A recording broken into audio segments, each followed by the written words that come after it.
இந்த வீடியோக்குள்ள போறதுக்கு முன்னாடி நம்ம சேனலை சப்ஸ்கிரைப் பண்ணாதவங்க சப்ஸ்கிரைப் பண்ணிடுங்க. பக்கத்துல இருக்க பெல் பட்டனையும் கிளிக் பண்ணிக்கோங்க.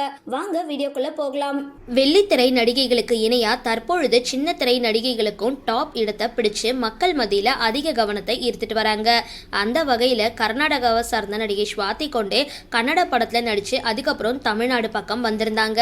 விஜய் டிவில ஈரமான ரோஜாவே சீரியல்ல நடிக்க வாய்ப்பு கிடைச்சிருந்தது. அந்த வாய்ப்பை கச்சிதமா பயன்படுத்திக்கிட்டாங்க ஸ்வாதி. பிரியா ரோல்ல நடிச்ச ஸ்வாதி மக்கள் மத்தியில நல்ல வரவேற்பு பெற்றிருந்தாங்க. கடந்த ஆண்டு இந்த சீரியல் முடிவுக்கு வந்த நிலையில சன் டிவில தொடங்கப்பட்ட 3 முடிச்சு சீரியல்ல நடிக்க துவங்கி இருந்தாங்க. தற்பொழுது டிஆர்பில இந்த சீரியல் டாப் இடத்தை பிடிச்சிருக்கு. சீரியல்ல நடிச்சுக்கிட்டே படங்கள்லயும் நடிச்சிட்டு வராங்க ஸ்வாதி.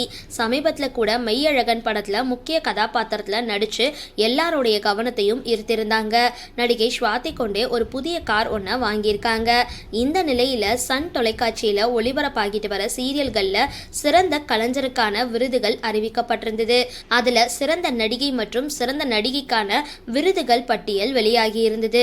அந்த வகையில சன் தொலைக்காட்சியில சீரியல்களுக்கு இந்த ஆண்டு சிறந்த நடிகைக்கான விருதை நடிகை ஸ்வாதி கொண்டே வென்றிருக்காங்க. 3 முடிச்சு சீரியலுக்காக இந்த விருதை வாங்கியதுக்கு ஸ்வாதி கொண்டேவுக்கு பலரும் பாராட்டுக்களை தெரிவிச்சிட்டு வராங்க. சரி, இந்த வீடியோ பத்தின உங்களோட கருத்துக்களை கீழே கமெண்ட் பாக்ஸ்ல போஸ்ட் பண்ணுங்க. வீடியோ பிடிச்சிருந்தா லைக் பண்ணுங்க, ஷேர் பண்ணுங்க, மறக்காம டிபி காபி சேனலை சப்ஸ்கிரைப் பண்ணுங்க.